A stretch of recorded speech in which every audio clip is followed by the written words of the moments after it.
Some films are just shit. Like, the production team clearly went in with the best intentions, but if your script reads like a primary school nativity, and your actors learn everything they know from Mark Wahlberg... What? No! Then you're probably gonna have a bad time.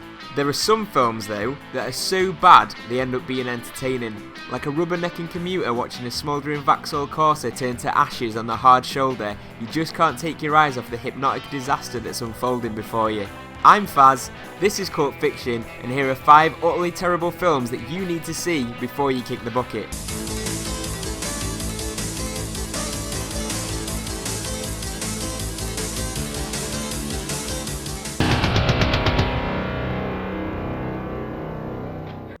In case you don't know who Tommy Wiseau is, he's basically the maddest bastard in movies. The love child of Michael Jackson and the bad guy from Ghostbusters 2, Tommy was so determined to become a superstar that he sank $6 million of his own money into The Room, a completely incoherent film that he wrote, directed and starred in.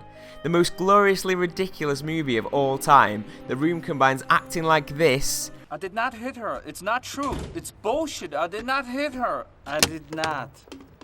Oh, hi, Mark. Writing like this. You are lying. I never hit you. You are tearing me apart, Lisa. And scenes like this. What client? I cannot tell you. It's confidential. Oh, come on. Why not? No, I can't. Anyway, how is your sex life? For 90 whole minutes of WTAF.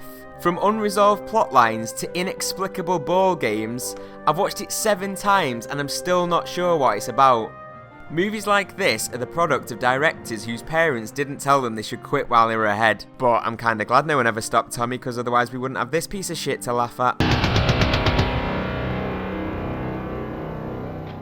Just because you mean well doesn't mean you can make a decent movie. In fact, you can mean well and still make Birdemic shock and terror. At its heart, Birdemic is a cautionary tale, tackling serious issues of global warming, but it's hard to see that past the fucking horrendous special effects.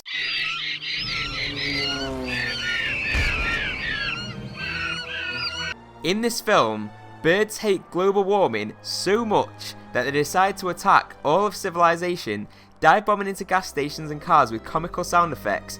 Apparently, it's to reduce the carbon dioxide in the atmosphere, but don't ask me how that works. Made with almost no money, there is literally so much wrong with Birdemic. Camera quality is shocking, sound quality is worse, and the soundtrack is so repetitive it'll leave you borderline suicidal. And don't get me started on the hilarious script. Here's the menu. Thank you. I'll be right back with you. Crappy acting. Shit, here they come. And sex scene where the people start clothed and end clothed. What is it? That? How? What? A highlight has to be the insane opening scene following the protagonist's entire drive to work. It lasts about 20 minutes. That might be an exaggeration. Birdemic was so popular on release that a sequel soon followed, and in case you haven't guessed already, it was just as shit.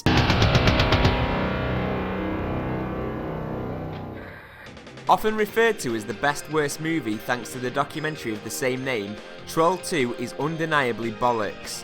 For starters, it's only called Troll 2 because it was so terrible, marketers had to pretend it was a sequel to the 1986 movie Troll because they were scared they wouldn't make any money out of it otherwise. Starring a ragtag bunch of aspiring actors hopeful of a life in the spotlight, little did they know that their careers would start and end here. The story revolves around a family who visit the town of Nilbog, which is goblin backwards, to exchange lives with a farming family for the month. Long story short, the town is full of vegetarian goblins, not trolls, who want to turn the newcomers into greens so that they can eat them for dinner. Cue a scene where a young boy pisses on a dinner table.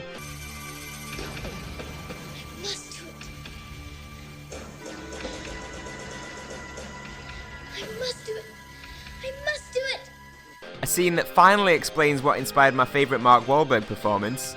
They're eating her! And then they're going to eat me! Oh my God! What? No! And a scene where 2 people having sex somehow produces popcorn.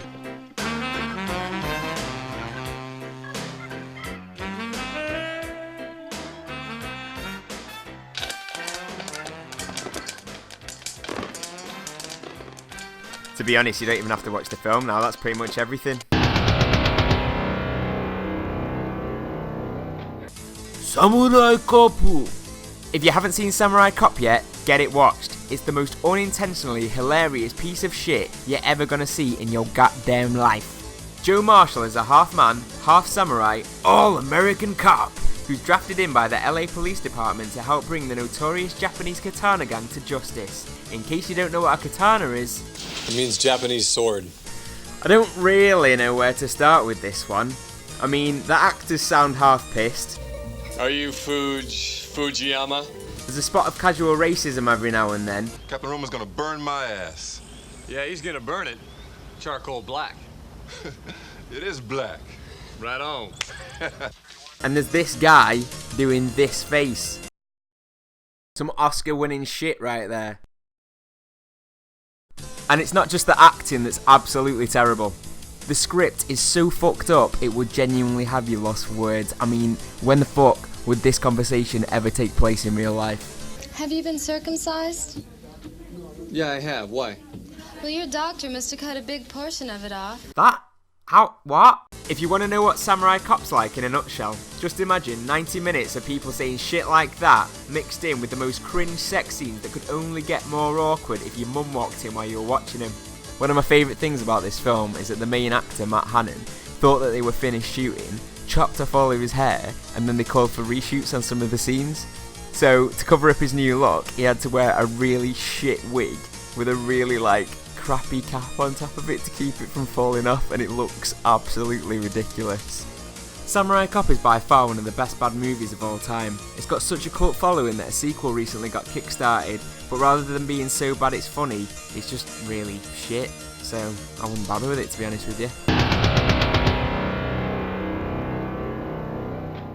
Brutal Jesus and the House of Wasted Youth is a student film made in Manchester on an absolute shoestring, but it still manages to be one of the best worst films that I've ever seen, despite the fact that it's pretty much intentionally crap. It's your standard story really. A preacher who looks nothing like a preacher, he looks like my mate Steve, approaches some youths, tries to get them into Jesus, they don't appreciate it, beat the shit out of him, he dies, and then he's resurrected as Jesus Christ and comes back for vengeance. There's pretty much nothing that's not shit about this film.